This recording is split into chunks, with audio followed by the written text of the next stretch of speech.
Hey everybody, I'm Jason Creel and you're watching The Lawn Care Life.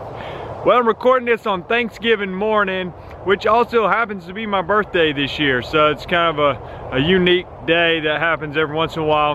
But I wanted to take this opportunity to talk to you about a few reasons that we as lawn care business owners should be thankful this year. And also I want to give you a brief update on some other things that are going on with me toward the end of the video. So let's start with a few reasons to be thankful as a lawn care business owner. You know, one reason I can think of to be thankful is that as lawn care business owners, we're actually in a growing industry. You know, and that's not true for a lot of industries that due to changing circumstances are shrinking, but the demand for a lawn care business is very high and seems to continue to be going higher as more and more people have a family with two working members of the family, and there's just more busy lifestyles and a desire to have other things done for them. So all these service businesses, including lawn care, are continuing to grow in demand. So, and the great thing about that is, you know, when I'm trying to get customers in my area, I don't just get customers that I'm taking from other companies. Now that happens, I get some of their customers, they get some of my customers. But overall, the entire pie is growing so that my piece of the pie can be larger because it's a bigger pie overall, if that makes sense. Another reason to be thankful is, and this may be a tough one for you, is your actual customers. And I know customers can be a challenge sometimes, but overall, if I look at my customer base, they are mostly great, and ultimately they're the ones that send in money and provide the income for my business. So, you know, while it's easy to focus on the negatives of the few customers that give you a hard time, overall I've got customers that leave me tips, give me Christmas bonuses, that pay without question over and over again, and it's a great working business relationship. They're happy with the service we provide, and I'm happy that they pay their bill on time. Along those same lines, a third thing you can be thankful for is your employees. Again, sometimes they can be difficult and you've had difficulties with them, but you know the benefit, hopefully you do, of having a great employee or employees, and that what they can do to help your business grow. So I would say take some time and maybe even thank them personally, or you know, write them a card, give them a gift card, take them out to dinner, do something special for your employees to let them know that you appreciate them. A fourth thing I was thinking of to be thankful for, and this happened yesterday, I was out working and it was about 54 degrees the high. And that might be a little cool, you know, for summertime, laying out on the beach or something like that, but for working in the wintertime, it's almost a perfect temperature. And I thought, man, how much more appreciative am I that I get to have a job where I get to work outside, I'm not sitting indoors bored doing nothing. You know, for those of us, and I'm assuming this is including you if you have a lawn care business, who like to be outside, like to work outside, then when you get those great days where the weather is almost perfect for working, it's something to be thankful for. And I realized that one time during my lawn care business days, I'd sold my business. I had an indoor office job for a little while, and it's not a fit for me, and it does nothing wrong with those of you that do that, but for those of you that are wired to be outside, you know, especially when we get that great weather that's just perfect temperature, it sure beats working indoors. Another thing to mention about being thankful, I think a lot of you could probably think of some people in your life, family, friends, others who have helped you succeed in your lawn care business. There's people that make personal sacrifices to help you.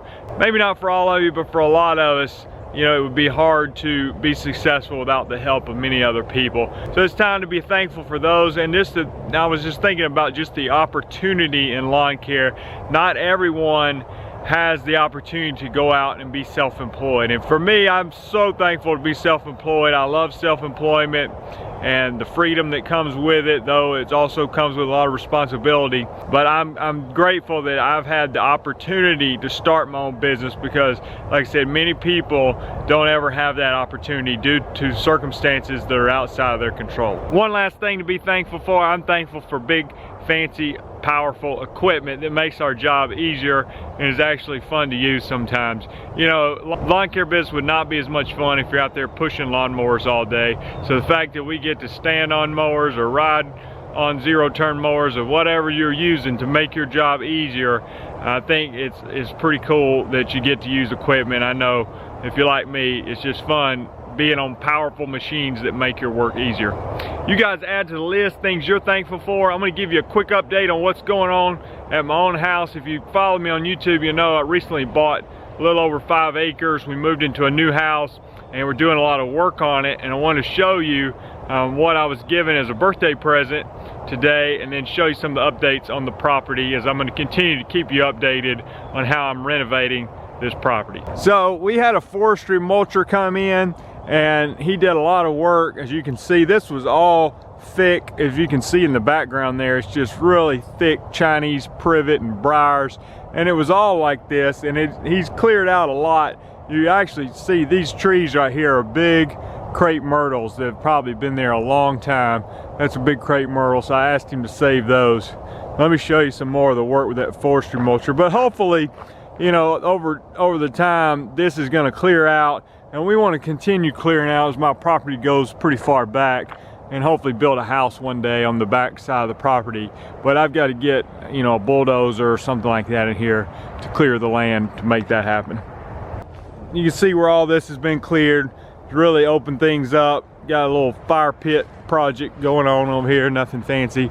Want to get that started. He left a lot of the trees, so you know, we've got some maybe 25-foot pine trees, which I'm glad he left that. I don't necessarily want grass growing through here, but I didn't want it being so thick with Chinese privet that I couldn't walk through here. So it's really cleared it out. We'll walk over here and show you a little bit more, and then I'll show you the birthday gift I got. See, this is my hope here, where you can see this pine tree here is dropping its pine needles. I'm hoping that a lot of these pine trees can start dropping needles, and it'll got a lot of it cleared off. There's still more to go, but you know, we knew we had some property, but it was so grown up you couldn't really walk through it, and a lot of it's still that way. But it's nice to see somewhat of the potential of it when you get a machine in here, and this goes back to having the proper equipment. That forestry mulcher on a skid steer did what it would take people a long time to do, so I was grateful for that piece of equipment. Now, for my birthday almost every year, I ask for the same thing. I just like blueberry bushes, fig trees, things like that. But we've never really lived in a place where we were planning on staying for a long time. We're hoping that this piece of property will be somewhere that we can stay for years. So this morning, my wife and kids got me a fig tree and a couple blueberry plants. I want to show you the plants, and I want to ask your opinion about them, because I'm not necessarily a fruit tree farmer, but I can read on the internet. But I want to hear your guys' opinion on if you know a little bit about those things.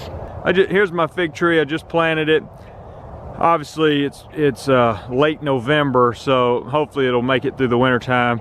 Not too severe here in Alabama, but you know, it may be several years before this thing produces much fruit. It says it's a brown turkey fig, straight from the Home Depot. But from what I read, the fig trees want the soil a little more alkaline, and the blueberries like acidic soil.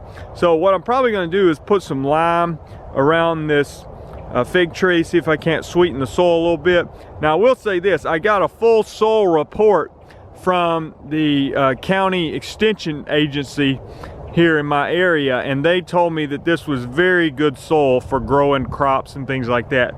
So I'm optimistic about the potential of this fig tree.